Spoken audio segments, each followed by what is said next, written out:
Mon souhait, c'était de vivre dans le calme et la paix. Mais j'ai très vite compris que cette maison n'avait rien de calme ou paisible. La tension dans l'air était palpable.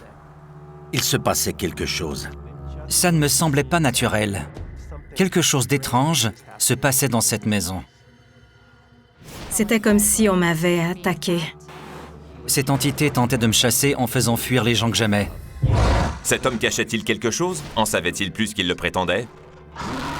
J'entendais quelque chose d'une autre dimension. Je commençais à me sentir très isolé. Ils n'ont pas tout réglé. L'énergie a traversé mon corps. Je me suis fait agresser. Cet esprit était très puissant. C'était à glacer le sang. Cet esprit était chargé de ressentiment. Qu'est-ce qui se passait dans cette maison? C'était un lieu hanté. Ça fait bizarre de vouloir rester dans une maison de laquelle tous ceux que l'on aime se font chasser.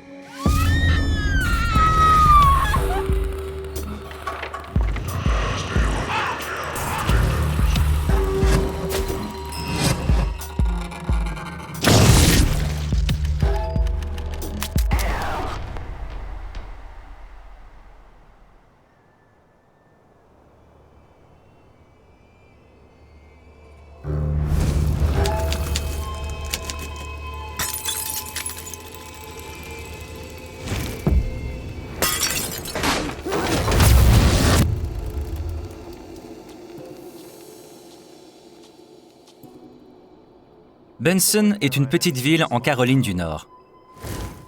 La population est soudée, la mentalité est fermée et l'économie locale repose sur l'agriculture. Ce n'est assurément pas une métropole. Je me suis installé en Caroline du Nord pour enseigner la photographie dans une université. J'ai opté pour Benson parce que c'est le seul endroit où j'ai pu trouver une belle maison ancestrale. Quand j'ai vu des photos de la maison, j'ai senti qu'elle avait quelque chose de spécial. C'était ma maison de rêve. Mais ça n'a pas duré longtemps.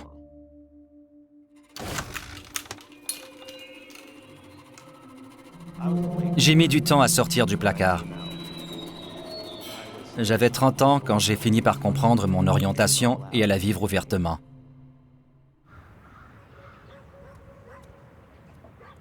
Ce n'est pas évident d'être homosexuel dans une petite communauté.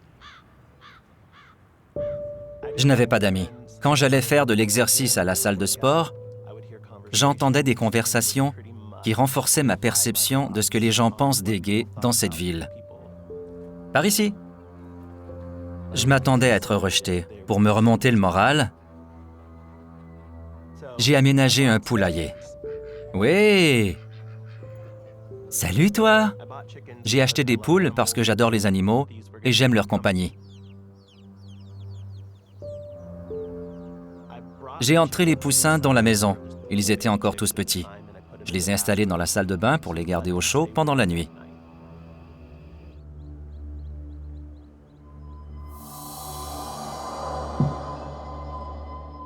J'ai commencé à entendre frapper sur le mur. Je me suis dit que les poussins avaient dû sortir de leur boîte et qu'ils picoraient le mur. Mais ce n'était pas un bruit de coup de bec. J'entendais frapper.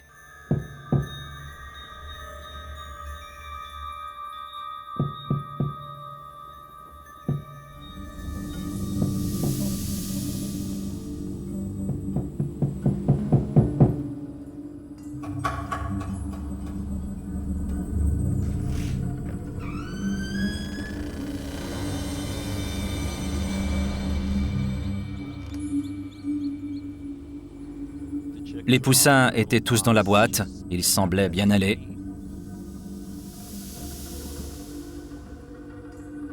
Ça a été la première fois que j'ai senti quelque chose de bizarre dans la maison.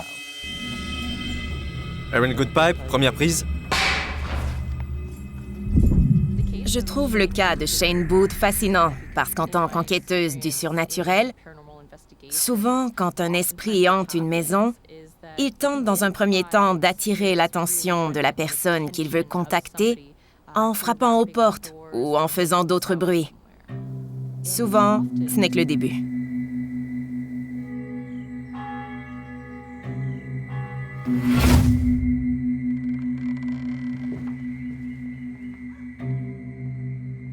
Le lendemain matin, alors que je sortais prendre le café sur la galerie,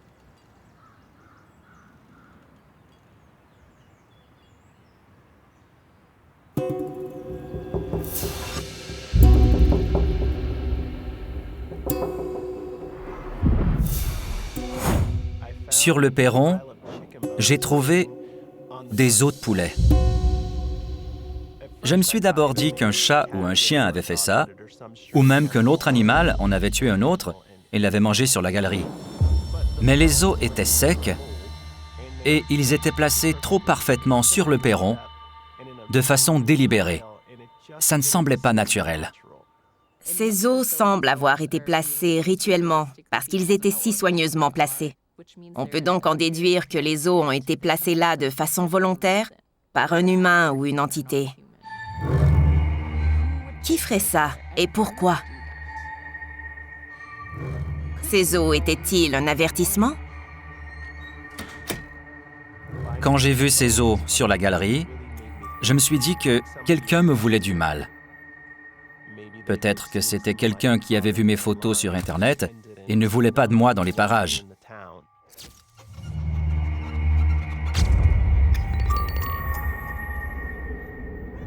La maison a environ 140 ans. Ce serait facile d'y entrer par effraction. Je suis allé voir les voisins d'en arrière et je leur ai demandé s'ils avaient entendu parler de vandalisme dans le quartier. Ils m'ont regardé sans dire grand-chose. La dame plus jeune esquivait mes questions.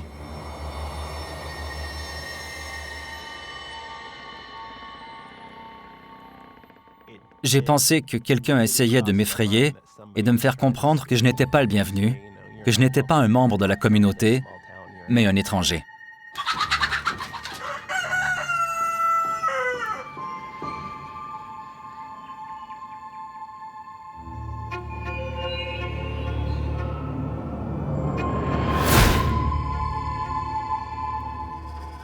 Ce soir-là, je me suis couché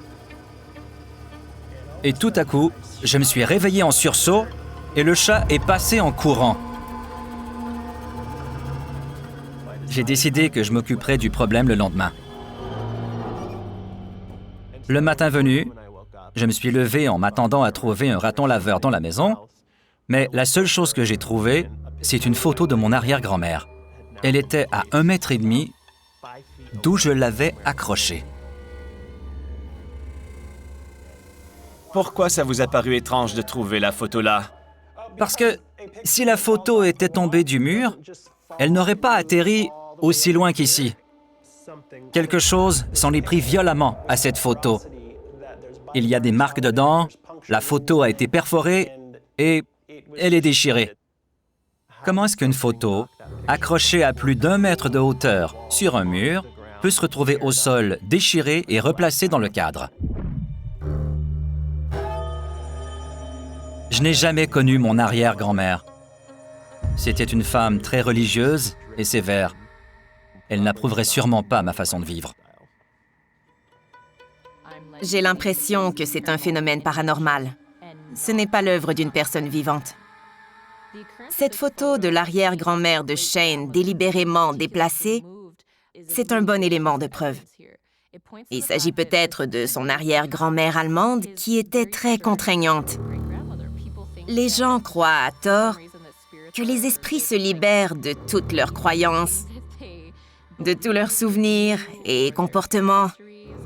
Mais dans les faits, tout les suit dans l'au-delà.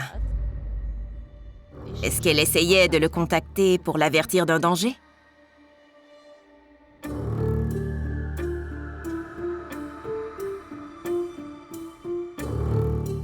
Le lendemain soir, je pliais la lessive dans ma chambre et mon chien le plus petit, qui pèse quand même 27 kilos, est descendu de mon lit pour aller dans une autre pièce. Tout à coup, j'ai entendu du verre cassé. Quand je suis arrivé ici, cette fenêtre était brisée. La vitre a volé en éclats. Il y en avait jusqu'au bout de la galerie. il y avait des éclats de verre à 3,5 mètres de la fenêtre. Qu'un chien décide de passer par la fenêtre fermée, c'est possible. Mais Matilda n'avait jamais rien fait de tel. C'est une chienne costaude, ce serait peu probable. La chienne n'avait pas une seule égratignure sur elle. J'ai tout nettoyé, j'ai fait rentrer la chienne et je suis remonté à ma chambre. En arrivant, je n'en croyais pas mes yeux. Tous les vêtements que je venais de plier étaient éparpillés dans ma chambre. C'était à glacer le sang. J'ai alors compris que ce n'était pas du tout naturel ou normal. Je ne comprenais pas ce qui se passait dans la maison. C'était un phénomène paranormal.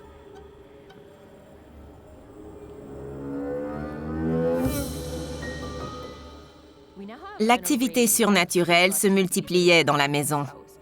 Des objets avaient été endommagés et déplacés, les animaux semblaient perturbés et le linge plié de Shane avait été déplié. Comme il s'agit de nombreux phénomènes étranges, Shane s'est dit qu'il s'agissait fort probablement de phénomènes paranormaux. À ce stade-ci de l'histoire, je soupçonne l'arrière-grand-mère. Mais pourquoi voudrait-elle le contacter? Quel était son message ou son mobile? L'activité semblait avoir cessé. J'avais rencontré un homme, on se fréquentait. Il neigeait, c'est plutôt rare en Caroline du Nord. Il commençait à faire noir et l'atmosphère dans la maison était glauque. Tout à coup, j'ai senti qu'on me regardait.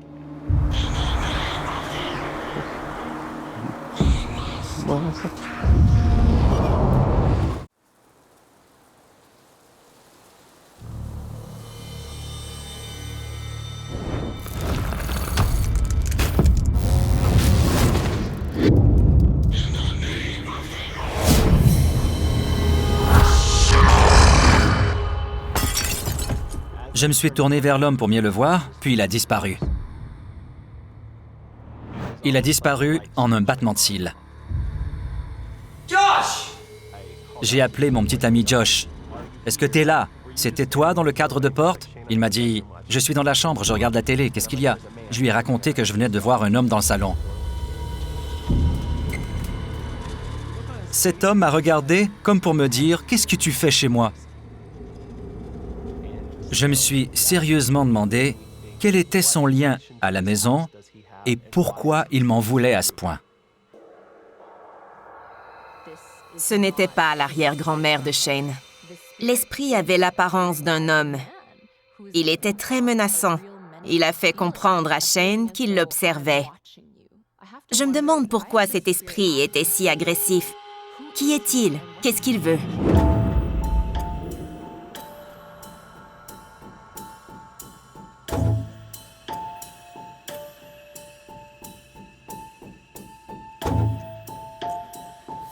J'étais au lit avec mon petit ami et on se cajolait, puis tout à coup, de nulle part,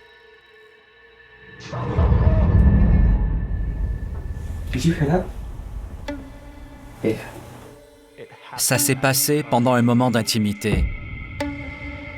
C'était comme si on se moquait de nous.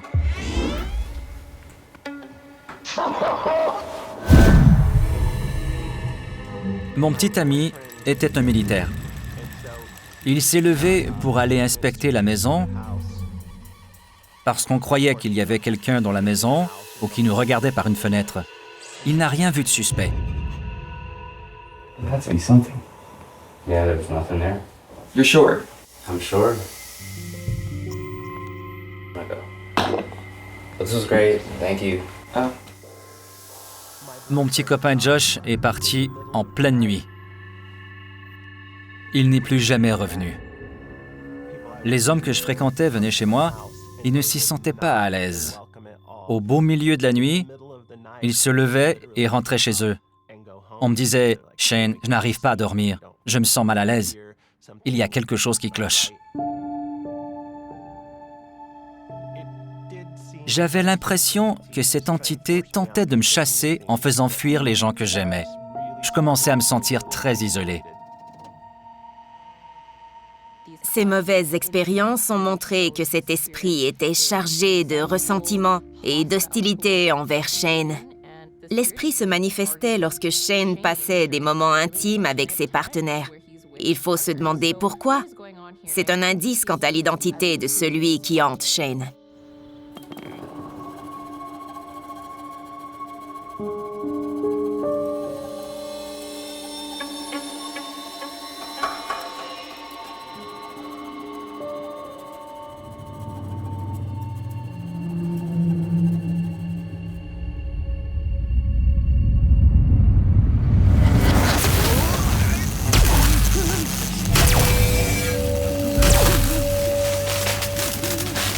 Je me suis réveillé parce que j'ai senti une décharge électrique dans mon corps.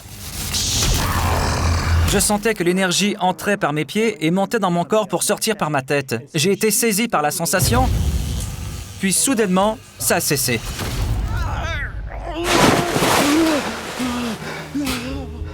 Ça a été une sensation vive d'électricité qui traversait mon corps, comme une énergie qui me parcourait totalement. J'ai eu très peur. Puis, encore une fois, l'énergie m'a envahi de nouveau. Ça a cessé une fois de plus, et c'était fini. Dans l'univers paranormal, les gens parlent souvent de la sensation d'une décharge électrique, une sorte d'énergie qui inonde la personne. Cet esprit était très puissant. L'espace était chargé. On dit que les esprits sont faits d'énergie, de fréquences électromagnétiques plus précisément. Les entités peuvent donc se servir de cette énergie et dérober les gens de leur énergie. J'ai été absolument terrifié. La menace était devenue physique et j'en souffrais. Je sentais que cette présence était maléfique. Si cet être avait pu me faire ça, qu'est-ce qu'il serait capable de me faire de pire?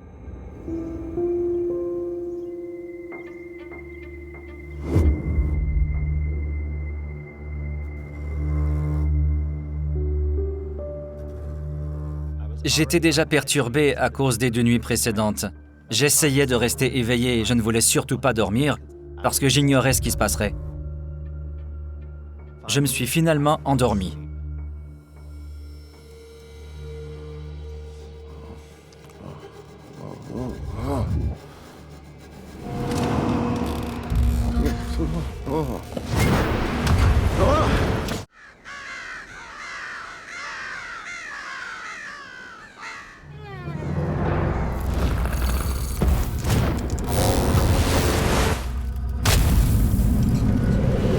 Le pied du lit lévitait. Le lit tout entier tremblait sous moi.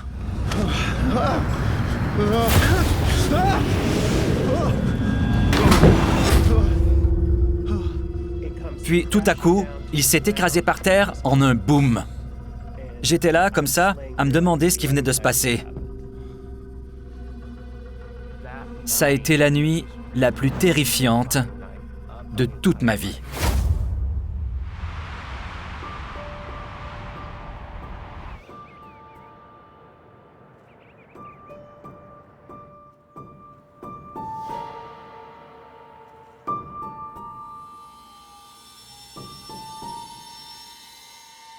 Je me sentais de plus en plus frustré et terriblement seul.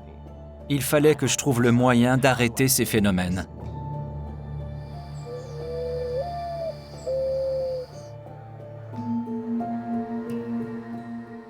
Je cherchais des réponses.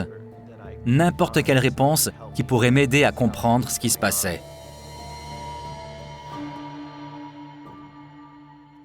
Il y avait un nouveau pasteur à l'église près de chez moi. Il m'a expliqué que ma maison était une ancienne église baptiste. Puis, j'ai enfin pu résoudre le casse-tête.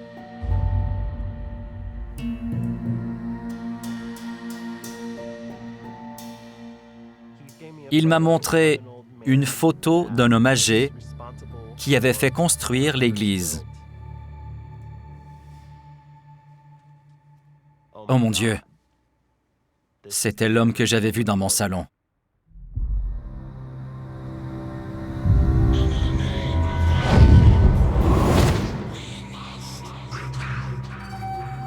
J'ai compris pourquoi cet homme ne voudrait pas de moi dans son église. Pour lui, c'était encore une église. Ce pasteur n'approuvait pas mon style de vie et il a tenté de me chasser.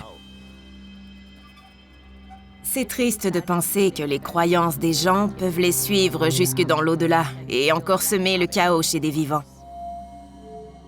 Ce pasteur avait de fortes convictions de nature homophobe. Il a voulu se venger de Shane, un homme fièrement gay. Shane a été ébranlé par ses actes de haine. J'ai un lien particulier avec cette maison que je n'arrive pas à expliquer. Ça fait bizarre de vouloir rester dans une maison de laquelle tous ceux que l'on aime se font chasser.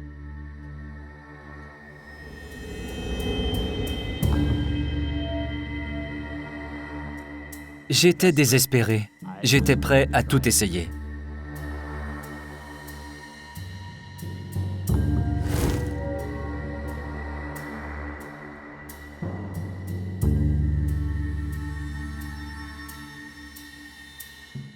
Un de mes étudiants m'a donné une potion et m'a dit d'en mettre partout dans la maison pour la purifier de toute entité.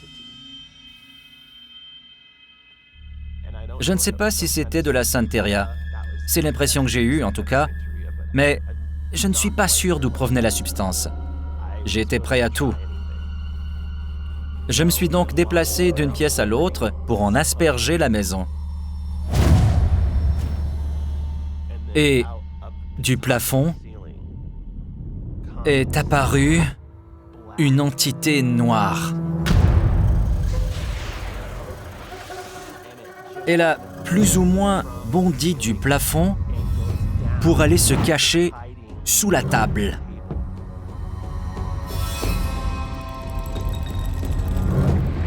Cette forme noire était chargée d'une animosité extrême.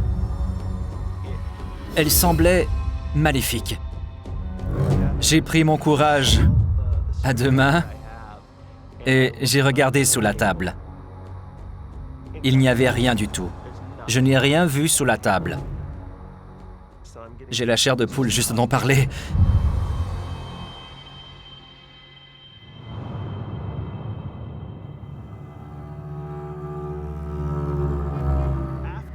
Après avoir vu cette entité noire sortir du plafond et se cacher sous la table, l'activité surnaturelle a ralenti.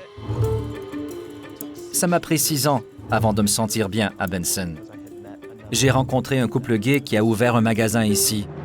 Des gens ouverts d'esprit fréquentent la boutique. Ça a changé la ville. Je trouve qu'il y a un bon nombre de personnes plus tolérantes maintenant. L'esprit qui m'a hanté, il ne communique plus avec moi comme avant, avec la force dont il se servait, mais je sais qu'il est encore là. J'ai l'impression qu'on a trouvé un terrain d'entente. Il sait que s'il tente de m'intimider de nouveau, je ferai le nécessaire pour l'exorciser. Il ne me dérange plus.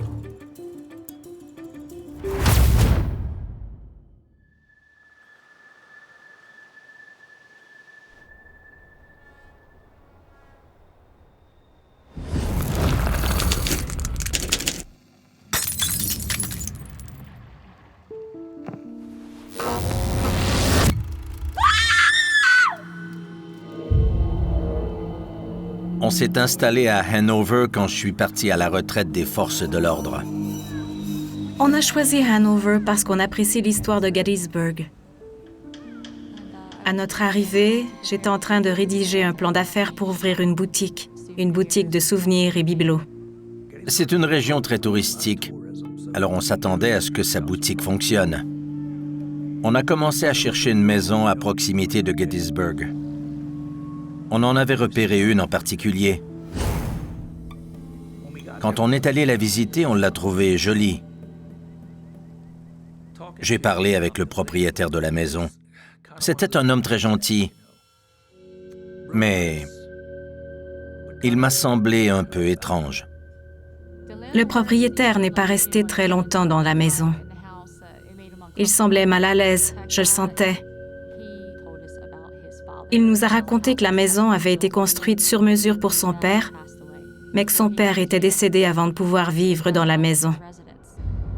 On a choisi de louer cette maison parce qu'elle était la plus abordable. Mon souhait, c'était de vivre dans le calme et la paix, mais j'ai vite compris que cette maison n'avait rien de calme ou paisible. Quelque chose ne tournait pas rond dans cette maison.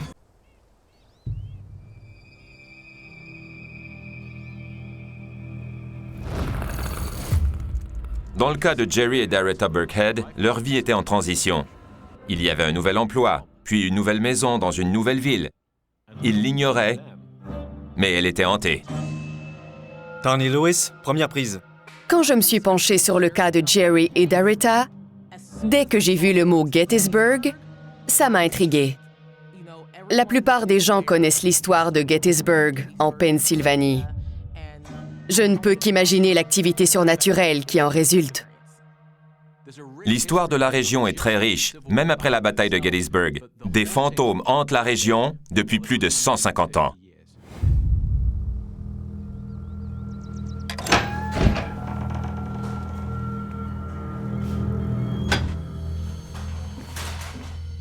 Un jour, je venais de rentrer à la maison.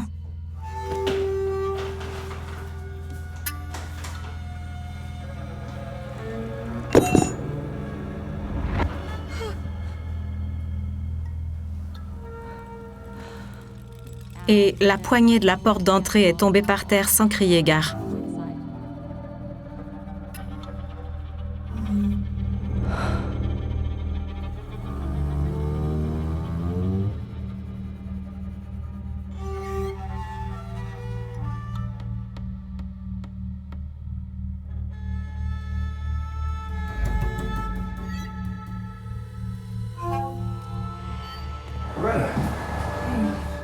Elle m'a dit que la poignée de porte était tombée soudainement.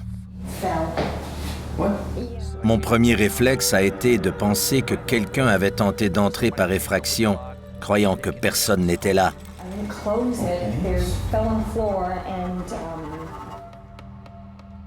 J'ai trouvé ça étrange, alors j'ai décidé d'appeler le propriétaire, c'était une nouvelle maison. On a dû appeler cet homme étrange.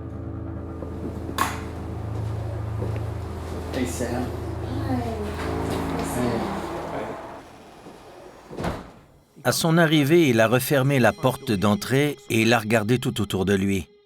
Je lui ai demandé si tout allait bien. Il a répondu que oui, ça allait. Je lui ai donné la poignée et il l'a fixée dans la porte et je lui ai demandé ce qui s'était passé selon lui. Il a dit « Soyez prudent ». Et il est parti. Comme il est policier de formation, Jerry sait lire les gens. Il a remarqué le comportement bizarre du propriétaire. Ce dernier semblait très mal à l'aise chaque fois qu'il entrait chez Jerry et Herrera. Il ne semblait pas vouloir y être du tout.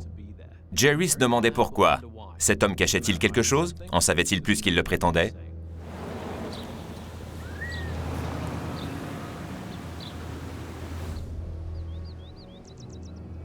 L'atmosphère ne me plaisait pas. J'ai dit, cette foutue maison est hantée.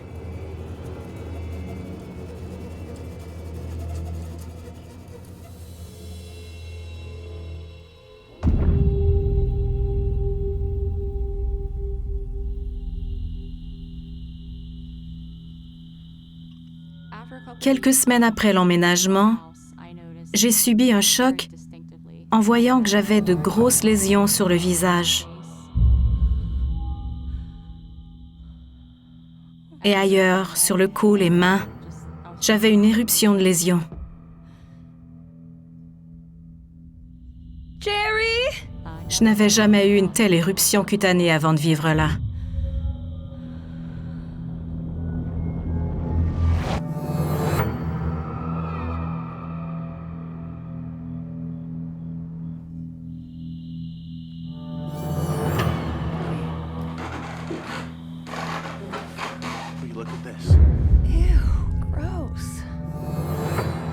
think this is?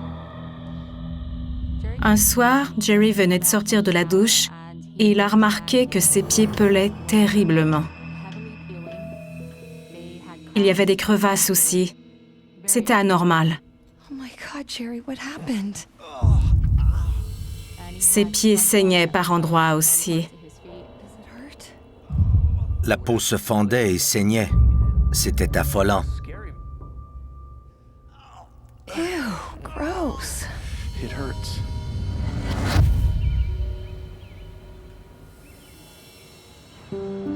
Je suis allé chez le médecin pour lui expliquer ce qui se passait et il m'a dit qu'il n'avait aucune idée de ce que j'avais. Un test sanguin n'a rien révélé. Bien entendu, ça a surpris tout le monde qu'on ne trouve rien dans mon sang. Avec tous ces ennuis qui s'accumulaient, j'ai commencé à me demander si c'était lié à notre milieu de vie. Il y avait peut-être quelque chose qui provoquait nos réactions cutanées. Pourquoi Jerry et Aretha avaient-ils de telles réactions? Ça m'a porté à croire que c'était à cause d'un phénomène paranormal. On n'a pas besoin de chercher très loin pour trouver une explication de l'activité surnaturelle. Ils vivent près de Gettysburg, un lieu qui, selon presque tous les enquêteurs en phénomènes paranormaux, est le plus hanté des États-Unis. Gettysburg a la réputation de ville hantée. C'est là où la bataille de Gettysburg a eu lieu durant la guerre de sécession. 57 000 personnes y ont péri. Est-ce qu'un esprit issu de ce bain de sang hante leur maison? On n'y comprenait rien du tout. On se demandait ce qui se passait dans le quartier et la maison. Étant donné mon passé comme policier, j'ai décidé de mener ma propre enquête.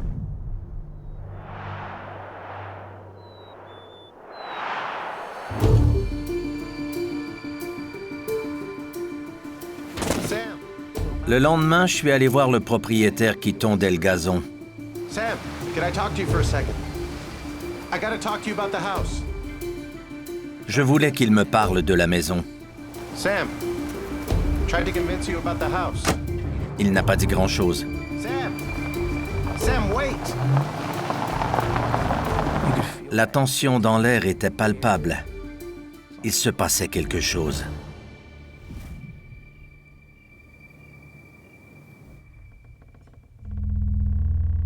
Une nuit, alors qu'on dormait,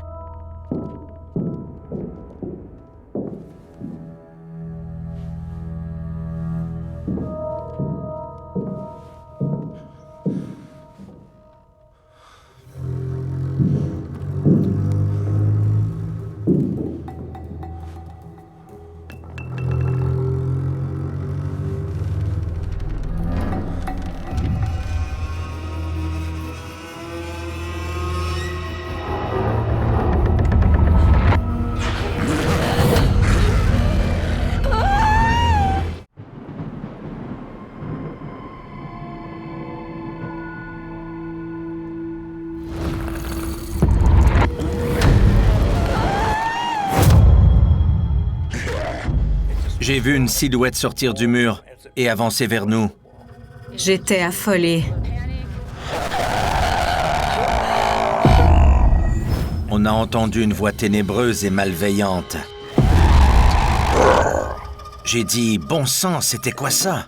On aurait dit un homme âgé, très contrarié. Il semblait pouvoir voir ce qu'on faisait. C'est ce que j'ai trouvé le plus terrifiant.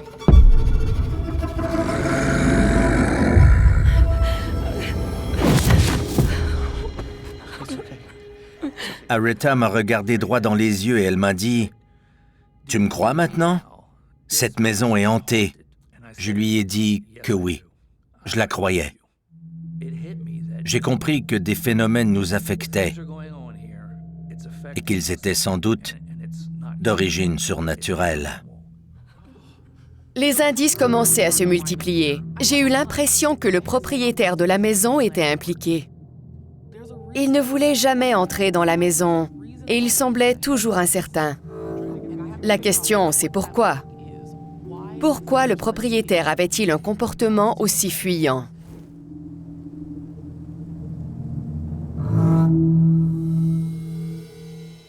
Un jour, j'étais dans la cuisine et une pomme rouge qui était dans un bol à fruits sur le comptoir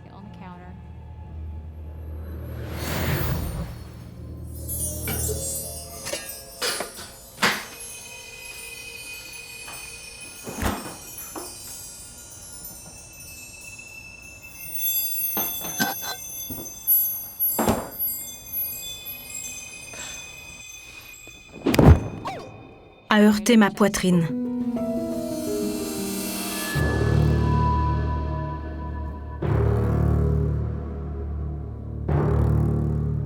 C'était comme si on m'avait attaqué. Je me suis fait agresser. C'est rare qu'un esprit puisse générer assez d'énergie pour lancer un objet sur quelqu'un, surtout avec une telle force. Pourquoi cette entité est-elle si puissante? Comment a-t-elle fait pour avoir la force de lancer un objet? Aretha devait prendre ça au sérieux parce que l'entité lui a clairement communiqué sa présence et son désir de la chasser. Quelques jours plus tard, on était couchés et...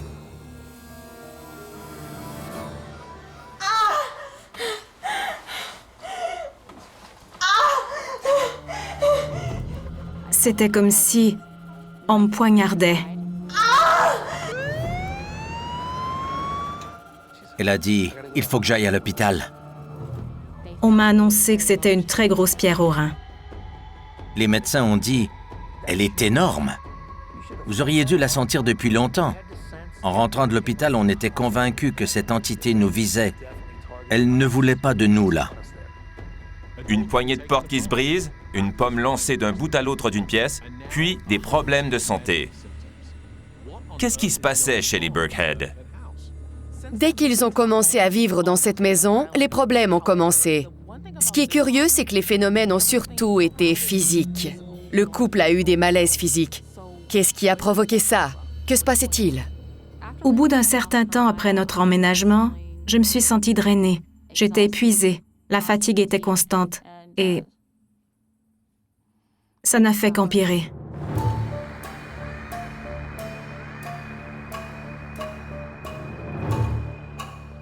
Un après-midi, alors que je faisais la sieste,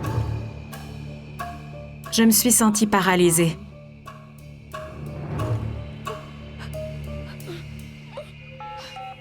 J'ai entendu un appel téléphonique.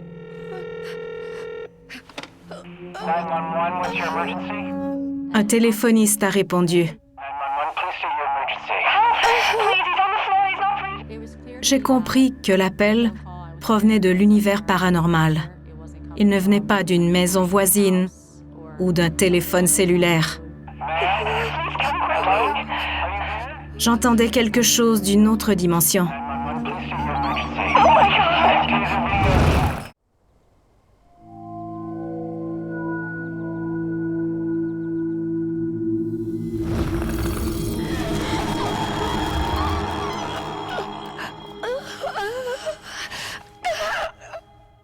Cet appel au 911 que j'ai entendu, il a commencé par un téléphoniste qui répondait « 911, quelle est votre urgence ?»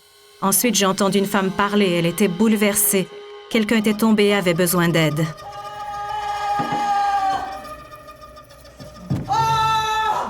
Quand Jerry est arrivé, il a essayé de me réveiller.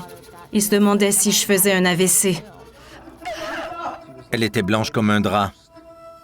Ses yeux étaient grands ouverts. L'expérience résonnait encore en moi. Ça a été horrible. C'était clair que notre milieu de vie était malsain. Il était hanté. Ma femme avait raison. Il fallait qu'on parte de là. On a appelé le propriétaire. On a tenu à ce qu'il nous parle de la maison et de son histoire. Il nous a expliqué que son père était décédé dans la maison. En plus d'avoir vécu dans la maison, son père était mort dans la maison. Comme enquêteur en phénomènes paranormaux, je vois ça comme un indice clé. Si le père du propriétaire hante la maison, pourquoi est-il si fâché? D'où provient ce désir de vengeance? Pourquoi en veut-il à Jerry et Aretha? Le propriétaire nous a parlé de la cause du décès de son père. Il souffrait de diabète. Il a dit qu'il avait les pieds meurtris. Je n'en revenais pas. Il avait des problèmes respiratoires et des problèmes aux reins. Aretha m'a jeté un regard et je lui ai dit que je comprenais très bien. Tous ces ennuis qu'il avait, on les a eus. C'était comme si toutes les maladies du père du propriétaire avaient été projetées sur nous.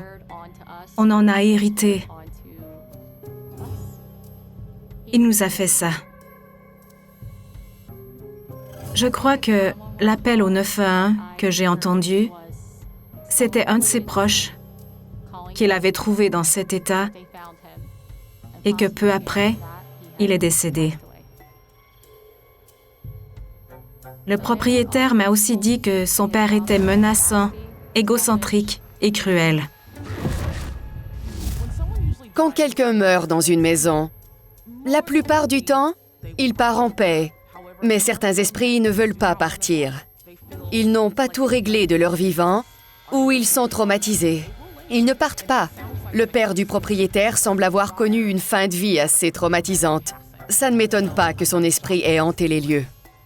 Il ne cherchait pas à se venger des Burkhead en particulier, mais du propriétaire de la maison.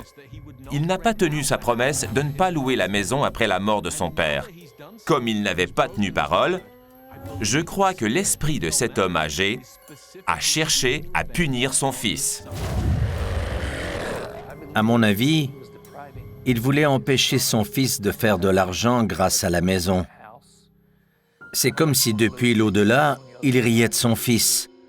Il s'en prenait à son fils pour lui faire comprendre que personne ne pourrait vivre là et qu'il ne gagnerait pas un sou grâce à la maison. Toute personne qui vivrait un tel calvaire déménagerait. Cet homme qui est décédé dans cette maison était particulièrement hostile.